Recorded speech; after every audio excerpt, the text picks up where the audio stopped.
All right, Jonas, I'm throwing it to you. I was about to raise my hand anyway. Uh, hey, Coach, hope all's well. Thank you for your time today. I just wanted to ask you, over the past few weeks, you've been praising the team's performances on Saturday due to the way they've been preparing Monday or Tuesday through Thursday or Tuesday through Friday at practice.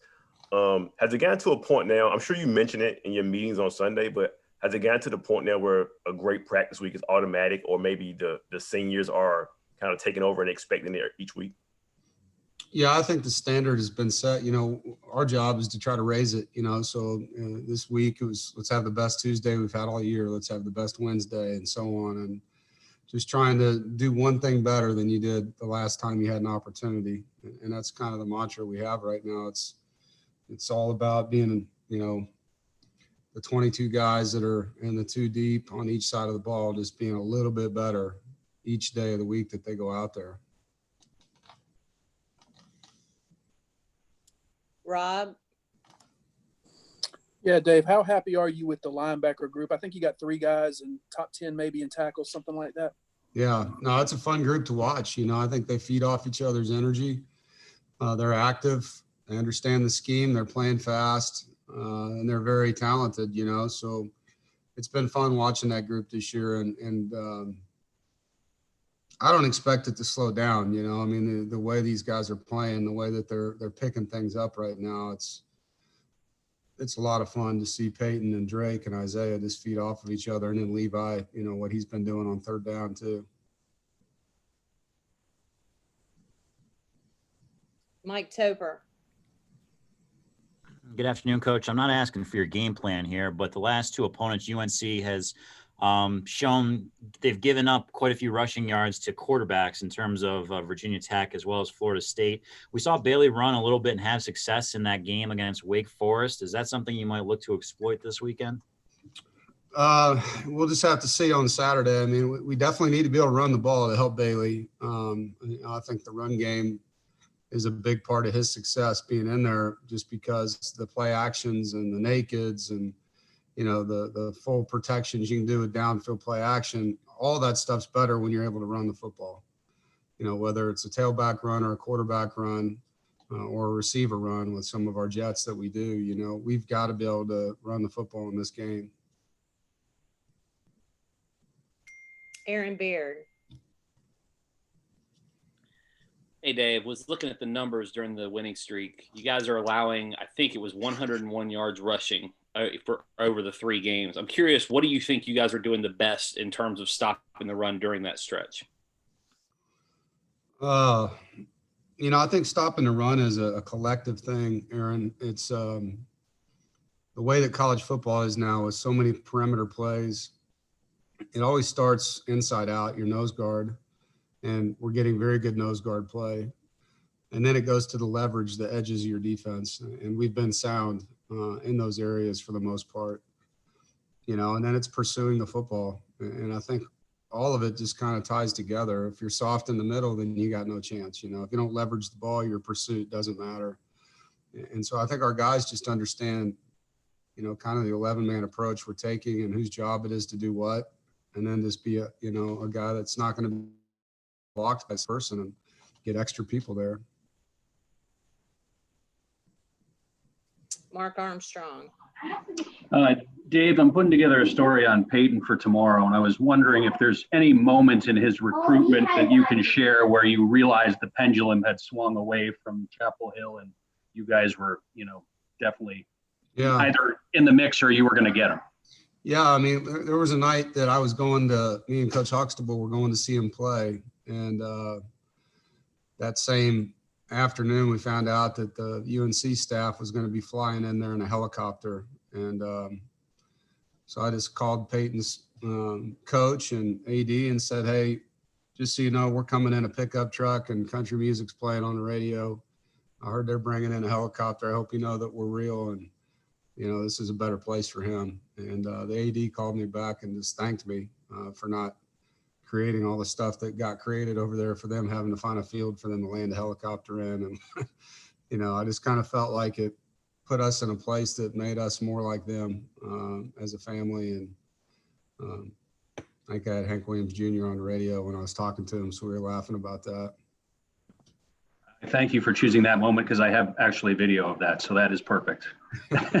And then just one follow-up. He's kind of got that man versus boys vibe about him where he's just, I don't know, he just exudes like he's a different animal.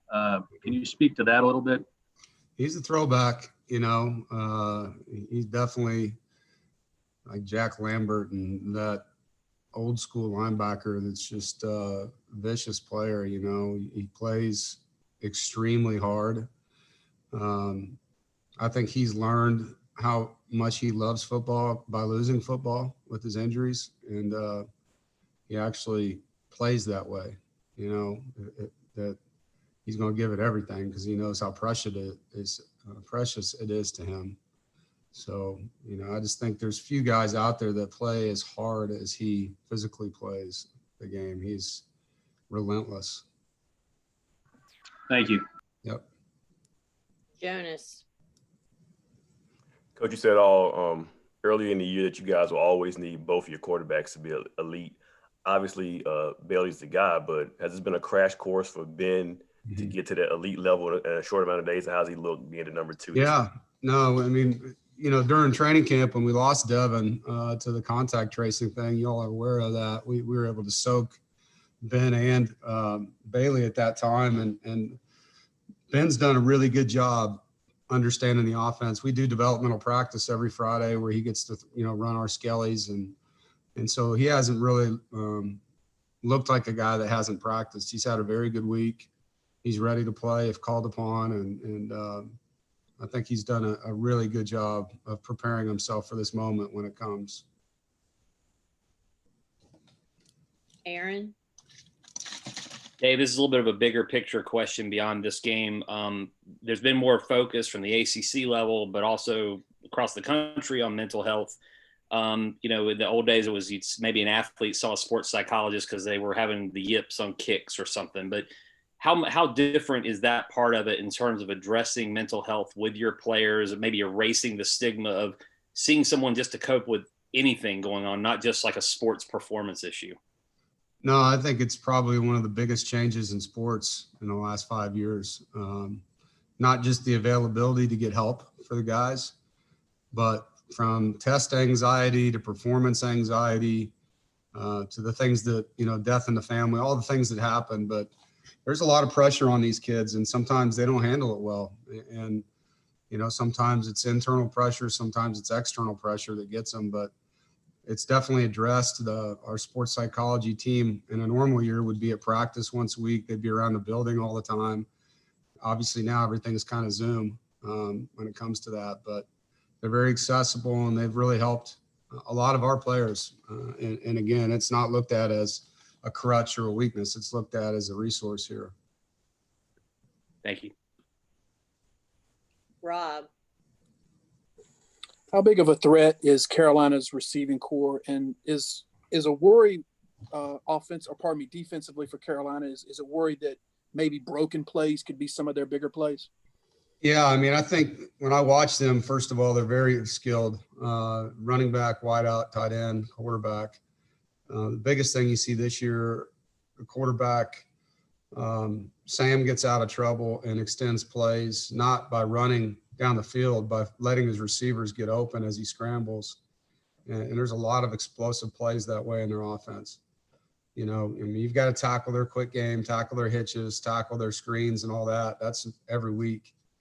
But he is really, really good at getting out of trouble and extending plays. And we've got to be disciplined, one, in keeping them in the pocket, but two, staying on our guys in coverage. Jonas, you have another one? I do. Coach, I don't think that every coach is superstitious, but I don't know too many athletes or coaches who don't have a routine. Considering you're 3-0 at Keenan, do you have a pre-Keenan routine that's been working for you? No, I don't change anything. You know, every game's pretty much the same for me. It's been great there. Obviously, love to continue it, but we're going to have to earn it.